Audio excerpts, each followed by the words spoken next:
जय हिंद दोस्तों, मैं मिथिलेश कुमार। दोस्तों आज हम बताएंगे जो एक धूर बराबर कितना ओवर करी होता है।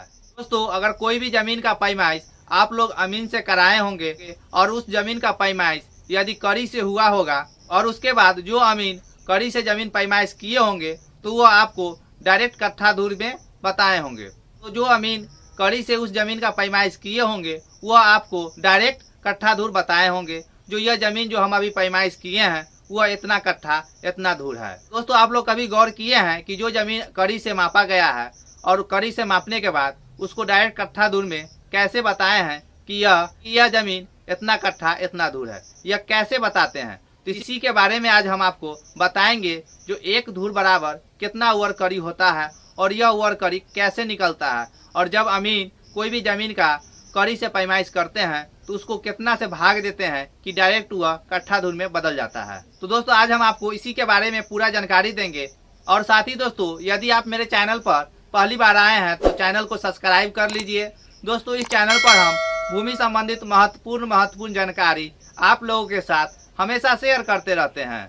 और साथ ही दोस्तों यदि आपको भूमि संबंधित कोई भी क्वेश्चन पूछना हो तो आप हमें कमेंट बॉक्स में पूछ सकते हैं। तो चलिए दोस्तों हम बतलाते हैं आपको। तो दोस्तों सबसे पहले आपको बताना चाहते हैं कि जो कट्ठा धूर जो है सो प्रत्येक एरिया में लग्घी के अनुसार से निर्धारित होता है, और लग्घी जो है सो हाथ पे डिपेंड करता है कि हमारे एरिया में कितने हाथ का लग्घी चलता है। तो चलिए दोस्तों हम बतलाते हैं जो एक धूर बराबर कितना वर्ग कड़ी होता है, कितना वर्ग कड़ी होता है। तो दोस्तों वर्ग कड़ी जानने से पहले आप हाथ और कड़ी के बारे में जानिए। दोस्तों 44 हाथ बराबर होता है 100 कड़ी, यानी कि 44 हाथ में ये जो हमारा हाथ देख रहे हैं ये पूरा हाथ यह 18 इंच का होगा, और यह 44 हाथ यानी कि पूरा 44 हाथ बराबर 100 कड़ी होगा। यानी 100 कड़ी बराबर एक जरीब भी आप बोल सकते हैं, यानी 100 कड़ी बराबर एक जरीब होता है। दोस्तों यहीं से हमको एक हाथ बराबर यूनिट निकलता है। एक हाथ बराबर 100/44 कड़ी, 44 कड़ी। दोस्तों जब इसको काटिएगा तो ये 4 से कट जाएगा, 25 चौके 100 और 11 चौक 44, यानी कि एक हाथ बराबर हुआ 25/11 कड़ी। तो दोस्तों आपको हम बताए हैं शुरू में कट्ठा धूर जो होता है वो लग्घी के अनुसार से निर्धारित होता है, और लग्घी जो होता है सो हाथ पे डिपेंड करता है। तो चलिए दोस्तों हम बतलाते हैं जो एक धूर बराबर कितना ओवर कड़ी होता है। तो दोस्तों एक धूर बराबर पहले जान लीजिए, जो एक धूर जो जमीन होता है एक लग्घी लंबा गुने एक लग्घी चौड़ा।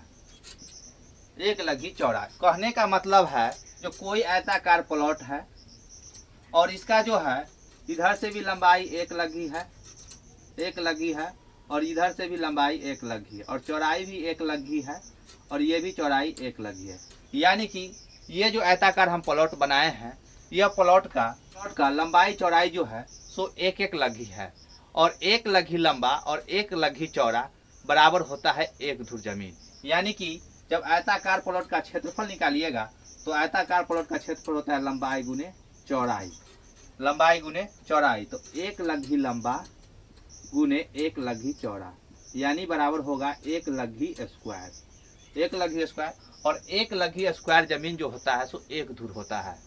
तो आप यहाँ लिख सकते हैं एक लग्घी का होल स्क्वायर, यानी कि एक लग्घी स्क्वायर बराबर होगा एक धूर जमीन। और यह जो है लग्घी जो है सो हाथ पे डिपेंड करता है। तो चलिए हम आपको 6 हाथ के लग्घी के अनुसार से निकालते हैं। सो एक धूर बराबर कितना ओवर कड़ी होगा। तो दोस्तों हम तो अभी 6 हाथ के अनुसार से बता देते हैं। जिस तरह से हम आपको बताएंगे उस तरह से आप 7 हाथ का भी लग्घी से निकाल लीजिएगा, 8 हाथ के लग्घी से निकाल लीजिएगा। आपके एरिया में जितने हाथ का लग्घी चलता है उतने हाथ के लग्घी के अनुसार से जिस तरह हम अभी आपको बताएंगे उसी तरह आप भी लग्घी का भिन्न मान बदल कर आप निकाल सकते हैं जो एक धूर बराबर कितना ओवर कड़ी होगा। तो चलिए पहले आप 6 हाथ के लग्घी के अनुसार से देख लीजिए। तो दोस्तों जहाँ 6 हाथ का लग्घी चलता है तो हम लिख सकते हैं 6 हाथ गुने 6 हाथ को हमको कड़ी में बदलना है तो डायरेक्ट आप कड़ी में बदल दीजिए। हम यहाँ लिखे हैं एक हाथ बराबर 100/44, इसको काटे हैं तो 25/11 आया है। तो एक हाथ बराबर हमको आया है 25/11 कड़ी। तो हमको 6 हाथ को बदलना है कड़ी में, क्योंकि हमको कड़ी स्क्वायर लाना है। जो एक धुर बराबर कितना कड़ी स्क्वायर होता है। तो चलिए दोस्तों 6 हाथ को हमको कड़ी में बदल दीजिए। तो एक हाथ बराबर 25/11 कड़ी, तो 6 हाथ बराबर कुल कितना कड़ी हो जाएगा। तो 6 गुने 25/11 कड़ी, कड़ी गुने फिर 6 हाथ इधर है 6 गुने 25/11 कड़ी, कड़ी, कड़ी। यानी कि हम लघी के पैमाइश के हिसाब से बता रहे हैं।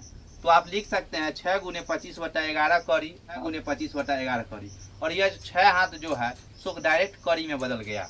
तो इसको जब गुना कीजिएगा तो आपको आ जाएगा 25 के 150/11 कड़ी गुने फिर इसको गुना कीजिएगा तो 150/11 कड़ी, कड़ी। तो जब इस सबको गुना कर दीजिएगा तो आपको आ जाएगा, गुना कीजिएगा तो आपको आ जाएगा 22,500, 22,500/121। 11 को 11 से गुना कीजिएगा तो 11 11 121। और कड़ी से कड़ी को गुना कीजिएगा तो आपको आ जाएगा कड़ी स्क्वायर। यानी कि हमको आया है 6 हाथ का लघी के अनुसार से एक धुर बराबर 22,500/121 कड़ी। जब इसमें आप भाग दीजिएगा 25,500 में 121 से, तो आपको प्राप्त होगा एक धुर बराबर 185.95 कड़ी, कड़ी स्क्वायर।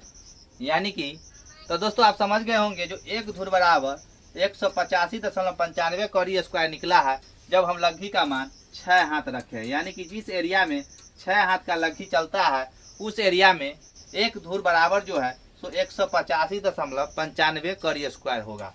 या इसको आप वर कड़ी भी बोल सकते हैं, वर कड़ी भी बोल सकते हैं। वर का मतलब ही होता है स्क्वायर। दोस्तों हम 6 हाथ का वैल्यू रखकर बनाए हैं। आप चाहेंगे तो 6 के जगह पर 7 भी रख सकते हैं, 8 भी रख सकते हैं, 9 भी रख सकते हैं। आपके एरिया में जितना हाथ का लघी चलता है उतना हाथ का लघी यहाँ पर रखिएगा और उसको जब 25/11 कड़ी गुने 25/11 कड़ी कीजिएगा, जिस तरह से हम किए हैं लघी के अनुसार से हम निकाले हैं। तो इस तरह जब आप निकालिएगा तो आपको एक धुर बराबर कितना वर कड़ी होगा सो निकलेगा। तो दोस्तों आप समझ गए होंगे जो एक धुर बराबर ये जो वर कड़ी निकला है सो कैसे निकला है। दोस्तों ये तो लघी के हिसाब से बताए हैं। हम अब आपको एक दूसरा तरीका भी है वो भी हम आपको बतला देते हैं। तो चलिए दूसरा तरीका भी आप जान लीजिए। दोस्तों 6 हाथ को डायरेक्ट आप 25/11 से गुना करिएगा, गुना करिएगा और गुना करने के बाद आपको आ जाएगा 150/11, 11 ये कड़ी है 11। तो जब 150/11 कड़ी आएगा और इसको स्क्वायर करिएगा तो आपको वर कड़ी में वैल्यू आएगा। तो चलिए हम इसको स्क्वायर कर देते हैं, स्क्वायर कर देते हैं। तो जब इसको आप स्क्वायर कीजिएगा तो आपको आ जाएगा 22,500/121 कड़ी, कड़ी, कड़ी स्क्वायर। तो दोस्तों जब इसको आप काटिएगा तो आपको डायरेक्ट आ जाएगा 185.95 वर्ग कड़ी या कड़ी स्क्वायर। तो दोस्तों ये जो रूल है आपको सभी पर लागू होगा। जैसे आप 5 हाथ का लघी से निकालिए तो 5 गुने 25/11 कड़ी का आप होल स्क्वायर कीजिएगा तो 25 पंचे 125/11 कड़ी का होल स्क्वायर। और जब इसको आप 125 का स्क्वायर कीजिएगा तो आपको आ जाएगा 15,625, 625/11 का भी स्क्वायर होगा तो 11 11 121 वर्ग कड़ी, वर्ग कड़ी। हम हिंदी में लिखे हैं इसको आप कड़ी स्क्वायर भी बोल सकते हैं, कड़ी स्क्वायर। तो जब आप इसको स्क्वायर किए हैं तो आपको आया है 15,625/121। तब इसको आप काटिएगा तो आपको आ जाएगा, बाद इसको काटने के बाद आपको आ जाएगा 129.13 कड़ी स्क्वायर, कड़ी स्क्वायर। तो यह सिंपल तरीका है, आप शॉर्ट में भी निकाल सकते हैं। और ये जो है हम लघी के अनुसार से आपको पूरा तरह से डीपली तरह से बताए हैं और यह शॉर्ट तरीका है निकालने का। सो एक धुर बराबर लघी का मान अलग अलग होगा तो एक धुर बराबर कितना वर कड़ी होगा। तो ये जो है सो आपको शॉर्ट तरीका है, आप इस पर कितना भी हाथ का लघी रखकर निकाल सकते हैं और उसके बाद हाथ के अनुसार से भी इस तरह से भी आप निकाल सकते हैं। तो दोस्तों आज हम आपको बताए हैं जो एक धुर बराबर कितना वर कड़ी होगा और यह वर कड़ी कैसे निकलता है। तो दोस्तों आशा करते हैं कि ये वीडियो आपको पसंद आया होगा। तो चलिए दोस्तों वीडियो देखने के लिए बहुत बहुत धन्यवाद।